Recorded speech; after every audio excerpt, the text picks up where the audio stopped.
situation is a different situation because కడపలో MP ఉన్నాడు, MLA ఉన్నాడు, అధికార పక్షం. అక్కడున్న ప్రజలు భయభ్రాంతులు గురై బ్రతుకుతున్న ప్రజలు. ప్రభుత్వానికి వ్యతిరేకంగా అంటే యోజన శ్రామిక రైతు పార్టీకి వ్యతిరేకంగా పనిచేస్తే, ఓటేస్తామని తెలిస్తే మాకు వచ్చే స్కీములు పోతాయి, అవి కాకుండా మా మీద కేసులు పెడతారు, దాడులు చేస్తారు అన్న భయం కూడా ప్రజలలో ఉంది. ఓటుకి 3,500 రూపాయల నుంచి ఇవ్వడం జరిగింది. విచ్చలవిడిగా డబ్బులు ఖర్చు పెట్టారు, డబ్బులు పని చేయకపోతే బెదిరించారు, లేకపోతే కేసులు పెడతామని, స్కీములు తీసేస్తామని, ఇలాంటి ఎన్నో ప్రలోభాలకు కడప ప్రజలు గురయ్యారు. ఇవన్నీ కూడా పనిచేశాయి.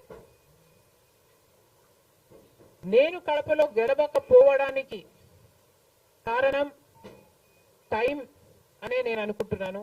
బికాస్ నేను కడపలో తిరిగింది కేవలం 14 రోజులు మాత్రమే. 14 రోజులు క్యాంపెయిన్ చేశాము, మిగతా టైం స్టేట్ వైడ్ క్యాంపెయిన్ చేశాము. మేము 14 రోజులు ఎంత కష్టపడినా కూడా we were not able to cover most of the geographical area. చాలా మటుకు రూరల్ ప్రాంతాలలో కనీసం రాజశేఖర్ రెడ్డి బిడ్డ పోటీ చేస్తుంది అన్న విషయం కూడా చాలా మందికి తెలియలేదు. మేము పోటీ చేసింది కూడా ఎలాగైనా సరే మళ్ళీ హంతకులు, హత్య చేపించిన వాళ్ళు చట్టసభలకు వెళ్ళకూడదు అని ఉద్దేశంతో మాత్రమే పోటీ చేయడం జరిగింది. సరే, అది జరగకపోయి ఉండొచ్చు, కానీ ప్రజల కంటే పైన ఉన్నది దేవుడు. ఐఎమ్ వెరీ ష్యూర్ వాళ్ళ పాపం పండుతుంది, పండే రోజు కోసం దేవుడు కూడా ఎదురు చూస్తున్నాడని నా అభిప్రాయం.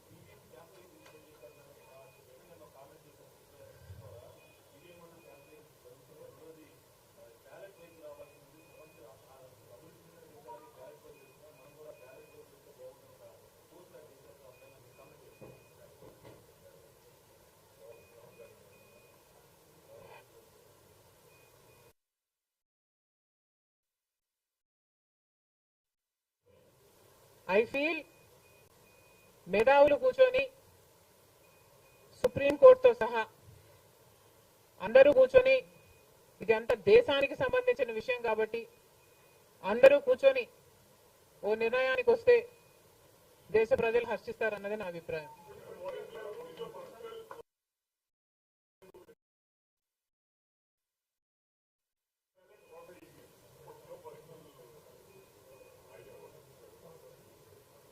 How does it matter what I think personally? Exactly. The reason I want Supreme Court to be involved is because I don't know the entire positives and the negatives of it.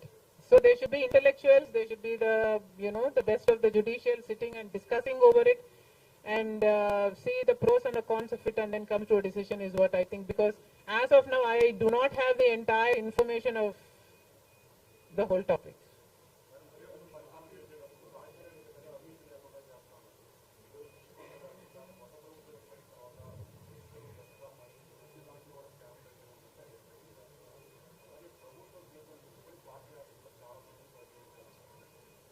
ప్రజలు బుద్ధి చెప్పారు కదమ్మా, ఇంకా నేను మాట్లాడటం ఎందుకు.